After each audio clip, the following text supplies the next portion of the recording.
Imagine this. Two entirely different groups of people are looking at the exact same set of facts, but they process them in completely, totally incompatible ways. It's almost like they're living in different realities. Welcome to The Explainer. Today, we're unpacking a truly fascinating cognitive breakdown. Multiple AI language models were tasked with analyzing a specific legal case, the case of Dr. Chen, but through the lens of cognitive psychology. And what these models revealed? Well, it wasn't just a standard legal dispute. It was a profound structural disconnect in human cognition itself. To keep our cognitive load low today, here's our quick roadmap. 1. The Dr. Chen case. 2. Two opposing cognitive models. 3. The analytical mind. 4. The heuristic mind. 5. The cognitive collision. And finally, 6. Lessons for human judgment. Let's dive right in. Okay, Section 1. The Dr. Chen case and the facts on the ground. So the chronological timeline here is actually pretty straightforward. Between 2019 and 2022, Dr. Chen, who is a scholar, forwarded various posts on a social media platform. Fast forward to September 2022, and he was arrested in Kunming. He was subsequently tried, convicted of picking quarrels and provoking trouble, and given a sentence of 1 year and 8 months in prison. Later on, his appeal was rejected without an open hearing. So those are the established facts.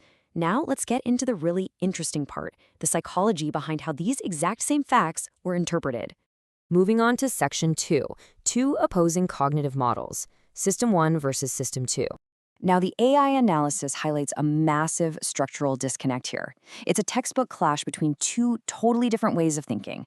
Over on the left, we've got Dr. Chen's processing style, which psychologists refer to as System 2. It's slow, it's highly analytical, probabilistic, and it has a really high tolerance for ambiguity. But on the right side, we have the judicial processing style, or System 1. This one is fast, driven by mental shortcuts or heuristics, highly binary, and it demands cognitive closure. Let's break down exactly what all that means. Which brings us to Section 3, the analytical mind. Let's look inside Dr. Chen's System 2 processing. To really get a handle on Dr. Chen's cognitive profile, the AI models analyzed his defense statements and his writings. What they found was a scholar who uses incredibly deep, complex thinking to navigate the world. The defining cognitive trait they pinpointed? Metacognition. Essentially, this is thinking about thinking. It's your ability to monitor and reflect on your own cognitive processes. People with high metacognition don't just blindly accept information as absolute truth. Instead, they constantly question how they know what they know, and they're acutely aware of the boundaries of their own knowledge. And this is brilliantly illustrated in his defense, where Dr. Chen stated, "I am merely a prisoner trapped in the cave. I maintain a skeptical or critical attitude towards all knowledge in the realm of human cognition." According to the AI analysis, this represents extreme epistemic skepticism. Cognitively speaking, because he fundamentally questions the absolute certainty of all knowledge, he couldn't have formed the subjective intent to knowingly spread falsehoods, because to him, everything is just a hypothesis. His entire cognitive framework was built on scientific models. He was utilizing concepts like Gödel's incompleteness theorem and complex systems theory just to process everyday social media posts. He viewed forwarding these posts not as declaring facts, but basically as bookmarking academic hypotheses for future research. The AI models define this as an epistemic action. It's an action driven by curiosity and an acceptance of cognitive ambiguity, rather than any sort of malicious intent. All right, Section 4, the heuristic mind, or System 1, this is the judicial processing. Now, let's look at the other side. Impartially speaking, in high-pressure, fast-paced, bureaucratic environments, human brains naturally rely on mental shortcuts, heuristics, just to save energy. It's how we're all wired. One of the primary heuristics that the AI identified here is confirmation bias. That's the tendency to search for and favor information that confirms what you already believe. The sources show that investigators anchored very early on the hypothesis that Dr. Chen was guilty of spreading dangerous rumors. As a result, they filtered out exculpatory evidence, like the fact that his social media follower count was actually under 100, and his posts had practically zero engagement. Now, what's really interesting about this slide is the fundamental attribution error. This happens when we overemphasize someone's internal traits, like their personality or intent, while completely ignoring the situational context. The AI models noted that the court took Dr. Chen's PhD level of education and equated it directly with malicious intent. The cognitive leap was literally, he's highly educated, therefore he absolutely must have known these posts were false, therefore he intentionally meant to disrupt public order. The academic context of his behavior was just completely bypassed. Driving this entire process is something psychologists call the need for cognitive closure, or NCC. This is our inherent psychological desire for a quick, firm answer just to eliminate ambiguity.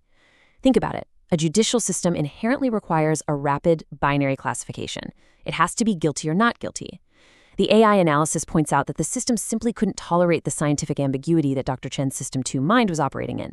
The institution needed a closed case to ease its own anxiety and restore order. So the AI breaks down the exact heuristic steps the judicial system took. And it looks like this. Step 1, label the behavior. Forwarding a post automatically equals a threat. Step 2, anchor the conclusion. He's guilty of picking quarrels. Step 3, filter the evidence. Ignore the incredibly low impact of the posts and only look for things that confirm intent.